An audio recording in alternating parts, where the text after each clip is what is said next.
Hello everyone, my self Aditya Kumar और quark classes में advance physics में ये आज फोटो इलेक्ट्रिक इफेक्ट का दूसरा पार्ट है जो हम यहाँ बना रहे हैं और बता रहे हैं कि किस तरीके से फोटो इलेक्ट्रिक इफेक्ट में जो फोटो करंट है, ठीक है, that is the photo current. ठीक है, हम कहेंगे कि जब इलेक्ट्रॉन के यहाँ से निकलने के कारण जो करंट हुई है that is called the photo electrons. ठीक है, ये इलेक्ट्रॉन्स कहलाएंगे फोटो इलेक्ट्रॉन्स और ये जो करंट होगी वो फोटो इलेक्ट्रिक करंट होगी। तो लास्ट क्लास में हमने बताया था कि किस तरीके से मेटल पे जब रेडिएशन इंसिडेंट हुआ एक सफिशिएंट फ्रीक्वेंसी का, तो किस तरीके से इलेक्ट्रॉन का इजेक्शन हुआ। ठीक है, तो जब इलेक्ट्रॉन का इजेक्शन हुआ तो वहाँ से एक करंट मिली हमें जिसे हमने कहा फोटो इलेक्ट्रिक करंट। ठीक है, जिसको हमने कहा फोटो इलेक्ट्रिक करंट और उन इलेक्ट्रॉन्स को कहा हमने फोटो इलेक्ट्रॉन्स। ठीक है, तो फोटो इलेक्ट्रिक करंट्स। अब हमें ये देखना है कि जो वो फोटो इलेक्ट्रिक करंट है वो किन किन फैक्टर्स पे डिपेंड कर रही है, किन किन फैक्टर्स पे वो डिपेंड कर रही है, क्या क्या उसके रोल्स हैं। ठीक है, तो उसी क्रम में हमने ये डायग्राम एक सफिशिएंट डायग्राम है फोटो इलेक्ट्रिक इफेक्ट को बताने के लिए। लास्ट जो डायग्राम हमने बताया था वो एक बेसिक आइडिया दिया था कि किस तरीके से फोटो इलेक्ट्रिक इफेक्ट होता है। So that is the actual diagram. इसमें भी क्या हो रहा है कि यहाँ जब इलेक्ट्रॉन हमने इंसिडेंट कराया, जब रेडिएशन इंसिडेंट कराया, यहाँ पे जब लाइट इंसिडेंट कराई तो एक सफिशिएंट फ्रीक्वेंसी की लाइट इंसिडेंट कराई और इलेक्ट्रॉन इजेक्ट हुए तो वो एनोड पर जाए, जिसके कारण से हमें यहाँ करंट मिली। एनोड हम इसमें या एमीटर से पता लगा सकते हैं कि करंट हमें यहाँ मिली है। ठीक है, ये हम इन दोनों के बीच का पोटेंशियल यहाँ माप सकते हैं। ठीक है, कि कितना पोटेंशियल है यहाँ। ठीक है, एक वोल्ट मीटर लगा के, ठीक है, हम यहाँ पोटेंशियल नाप सकते हैं कि कितने इन दोनों के बीच का। ये रिहोस्टेट लगाया, ये नेगेटिव टर्मिनल है, ये पॉजिटिव टर्मिनल है। ठीक है, तो हम यहाँ पोटेंशियल चेंज करके बहुत सारी चीज़ें करेंगे, बताएंगे पोटेंशियल चेंज करके कि किस किस तरीके से यहाँ फोटो इलेक्ट्रिक करंट पे यहाँ प्रभाव पड़ रहा है। ठीक है, और क्या क्या इसमें चीज़ें हो रही हैं। ठीक है, तो उसी क्रम में हम एक पहला पॉइंट से लेते हैं। यहाँ देखिए, यहाँ लिखा है the emitted electrons are called photo electrons. यहाँ से जो इलेक्ट्रॉन्स निकले हैं वो कहलाएंगे हमारे फोटो इलेक्ट्रॉन्स। ठीक है, और photo emission depends upon the metal used. ठीक, तो यानी कि जो फोटोओं का एमिशन है, जो इलेक्ट्रॉन्स का एमिशंस है, वो डिपेंड करता है कि जो प्लेट है हमारी वो कौन सी है। अलग अलग मेटल्स के लिए अलग अलग फ्रीक्वेंसी होगी, अलग अलग वेव फंक्शन होगा जिस पे फोटो इलेक्ट्रॉन इजेक्ट होंगे। ठीक है, पहली बात ध्यान रखिएगा कि अलग अलग मेटल्स के लिए अलग अलग वर्क फंक्शन होगा, अलग अलग रेडिएशन की फ्रीक्वेंसी होगी जिसके कारण से यहाँ इलेक्ट्रॉन इजेक्ट होंगे। क्लियर है? तो अब हम ये जानते हैं कि जो यहाँ से इलेक्ट्रॉन इजेक्ट हो रहे हैं जिसके कारण से हमें जो करंट मिल रही है, ठीक है, उस करंट पे क्या क्या प्रभाव पड़ता है, अगर हम कौन कौन से फैक्टर उस पर डिपेंड्स करते हैं वो यहाँ समझने की कोशिश करेंगे। तो उसी क्रम में हम पहला यहाँ पॉइंट ले रहे हैं, the photo electric current depends upon, पहला point, the potential difference between the two plates cathode and anode. मतलब इसके बीच में जो पोटेंशियल लगाया है वो उस पर किस तरीके से डिपेंड करता है। ठीक, तो जो आइंस्टाइन ने इसका नियम दिया है वो हम आगे पढ़ेंगे कि किस तरीके से क्या है। तो सपोज़ कीजिए हम यहाँ जब हमने रेडिएशन इंसिडेंट किया तो यहाँ से इलेक्ट्रॉन इजेक्ट हुए। ठीक, इलेक्ट्रॉन जब इजेक्ट हुए तो उनकी कोई ना कोई काइनेटिक एनर्जी भी है, काइनेटिक एनर्जी है जिसके कारण से वो एनोड पे जा पा रहे हैं। तो अब हमने क्या किया कि अगर इलेक्ट्रॉन पे कौन सा चार्ज है, नेगेटिव चार्ज है, और एनोड को अगर हम और नेगेटिव करते जाएं, मतलब पोटेंशियल बढ़ाते जाएं, तो हमें ये पता चल जाएगा कि मैक्सिमम कौन से एनर्जी का, कौन सी वेलोसिटी का इलेक्ट्रॉन यहाँ पहुँच रहा है।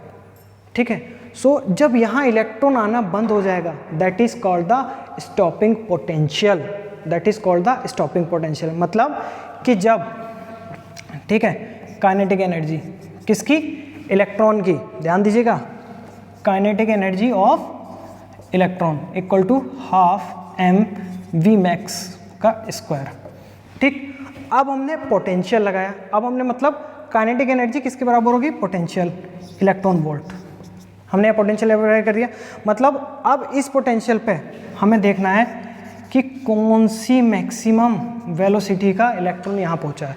तो वी मैक्स हम यहाँ निकालेंगे equal to 2eV0 upon m under root. तो हमें ये मैक्सिमम वेलोसिटी पता चल जाएगी कि किस मैक्सिमम वेलोसिटी का इलेक्ट्रॉन इस यहाँ पे पहुँच रहा है। ये तो हुई पहली चीज़। ठीक, इससे हम मैक्सिमम वेलोसिटी का पोटेंशियल वो निकाल सकते हैं कि इलेक्ट्रॉन पहुँच रहा है। अब सेकंड चीज़ हमने क्या किया कि हमने पोटेंशियल डिफरेंस कम कर दिया, मतलब यहाँ कम नेगेटिव कर दिया। तो अब पोटेंशियल डिफरेंस हमने कम किया, यानी कि यहाँ से इलेक्ट्रॉन बढ़ते जा रहे हैं बहुत ज़्यादा। ठीक, एक समय ऐसा आएगा कि जब हमने यहाँ पोटेंशियल यहाँ नेगेटिव कम कर यहाँ पॉजिटिव ज़्यादा किया, ठीक, तो इलेक्ट्रॉन जब निकलते जा रहे तो एक समय तो ऐसा आएगा जब सैचुरेशन हो जाएगा, मतलब उसके बाद आप पोटेंशियल कितना ही बढ़ाए जाएँ, कितना ही कर रहे जाएँ, लेकिन इलेक्ट्रॉन उससे ज़्यादा नहीं बढ़ सकते। मतलब पोटेंशियल बढ़ाने का मतलब है कि पहले यहाँ 10 निकल लेते, 20, 30, 40, 50, आपने अब और ज़्यादा कर दिया लेकिन 50 से ज़्यादा नहीं निकले, तो that is called the saturation current.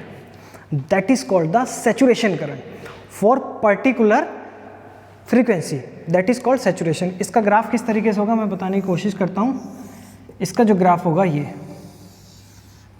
Graph होगा, ठीक, ये करंट है और ये पोटेंशियल है वी नॉट, ये करंट, ये वी नॉट जो है ये स्टॉपिंग पोटेंशियल है, that is called stopping potential.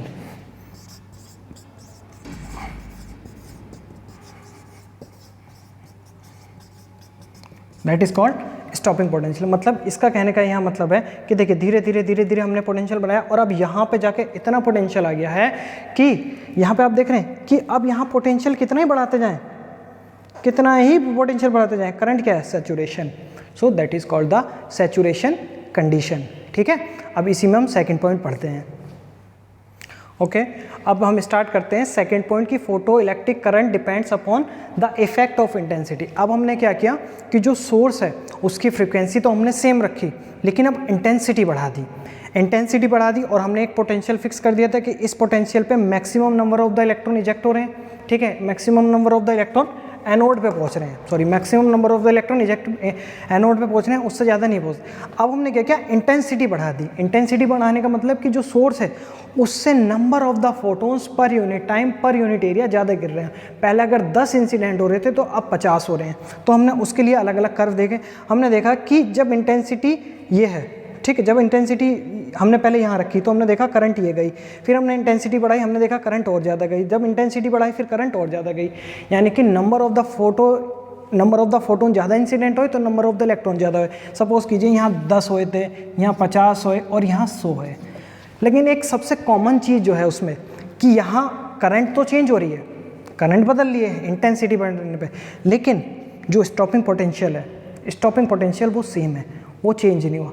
तो इससे क्या पता चलता है कि करंट तो बढ़ जाएगी लेकिन फ्रीक्वेंसी वही रहेगी, ठीक। तो यानी कि स्टॉपिंग पोटेंशियल वही होने का मतलब कि चाहे आप इंटेंसिटी कितनी भी बढ़ा दें, ठीक, उससे काइनेटिक एनर्जी पे कोई भी फर्क नहीं पड़ेगा। इंटेंसिटी आप कितनी भी बढ़ा दें उससे काइनेटिक एनर्जी पे कोई फर्क नहीं पड़ेगा जब तक आप फ्रीक्वेंसी चेंज नहीं करते। अगर आप फ्रीक्वेंसी चेंज करेंगे तो काइनेटिक एनर्जी आपकी चेंज होगी, ठीक है ना, तो काइनेटिक एनर्जी चेंज होगी। अब इसी क्रम में नेक्स्ट पॉइंट हम देखते हैं। तो इसमें नया पॉइंट है, थर्ड पॉइंट, कि जो फोटो इलेक्ट्रिक करंट है वो डिपेंड्स करती है the frequency of the incident radiation, कि जो फ्रीक्वेंसी है हमारी इंसिडेंट रेडिएशन। अब हमने क्या किया कि सोर्स को चेंज कर दिया, पहले थ्रेशोल्ड फ्रीक्वेंसी का हमने कोई सोर्स डाला, उसके बाद उससे और ज़्यादा फ्रीक्वेंसी का, उसके बाद उससे और ज़्यादा फ्रीक्वेंसी, तो हमने देखा कि यहाँ करंट तो सेम है, उसके लिए करंट पे कोई फ़र्क नहीं पड़ा, उससे फ़र्क किस पे पड़ा, स्टॉपिंग पोटेंशियल पे।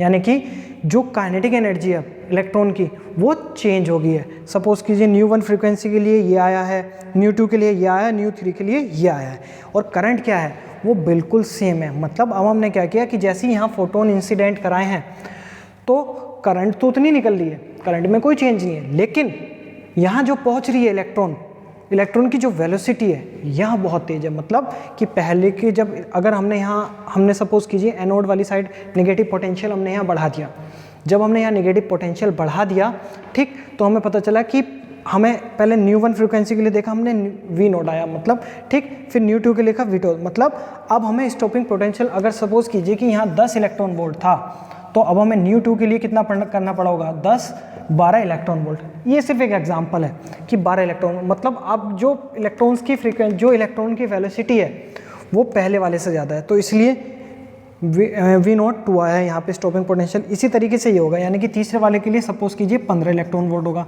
यानी कि अब जो इलेक्ट्रॉन है उसकी वेलोसिटी और ज़्यादा है, अब जो इलेक्ट्रॉन है उसकी वेलोसिटी और ज़्यादा है। मतलब जब हम फ्रीक्वेंसी चेंज कर रहे हैं तो करंट पे हमारा कोई भी फ़र्क नहीं पड़ रहा, सिर्फ और सिर्फ फ्रीक्वेंसी जो है डिपेंड्स कर, फ्रीक्वेंसी से क्या चेंज होगा कि जो इलेक्ट्रॉन है उसकी काइनेटिक एनर्जी। ध्यान दीजिएगा कि जब फ्रीक्वेंसी हम चेंज कर रहे हैं तो इलेक्ट्रॉन की करंट पे या जो फोटोइलेक्ट्रिक इफेक्ट है उसमें करंट पे कोई भी डिपेंड नहीं कर रहा, सिर्फ और सिर्फ डिपेंड क्या करता है कि उसकी एनर्जी, उसकी वेलोसिटी कितनी होगी।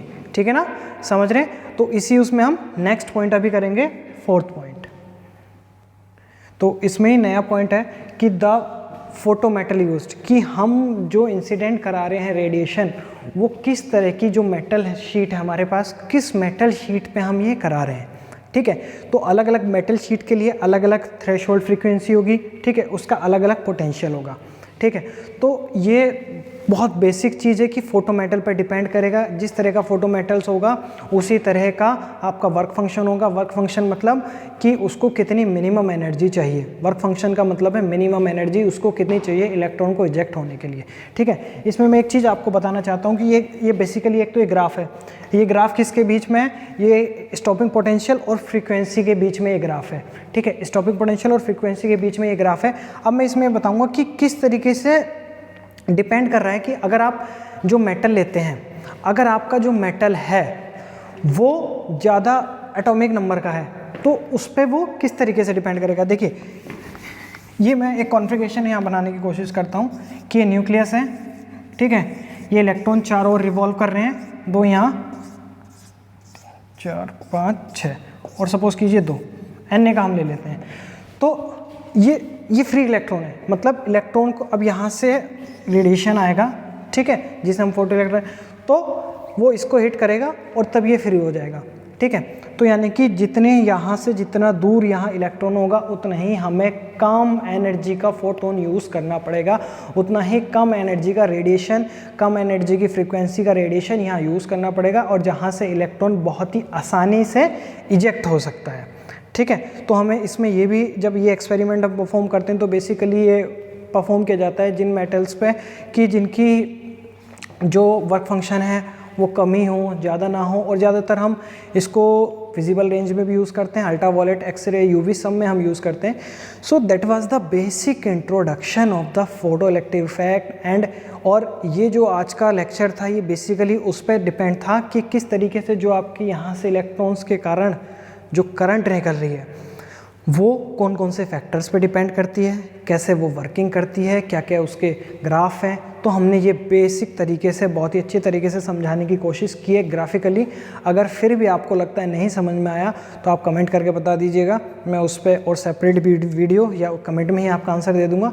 जिस भी तरीके से आपको सूटेबल होगा आपको पूरी नॉलेज देने की मैं कोशिश करूँगा। बहुत ही बेसिक तरीके से बनाई है ये, और इसमें अभी एक पार्ट और रह गया है। ठीक है, 5 मिनट का पार्ट वो होगा, 5 से या 10 मिनट का पार्ट, कि ये फोटो इलेक्ट्रिक इफेक्ट एक्सप्लेन जो किया वो आइंस्टाइन ने किया। तो आइंस्टाइन ने कौन सी इक्वेशन दी इसको एक्सप्लेन करने के लिए, वो मात्र एक इक्वेशन है जिससे ये पूरा फोटो इलेक्ट्रिक इफेक्ट एक्सप्लेन हो जाएगा। ठीक है।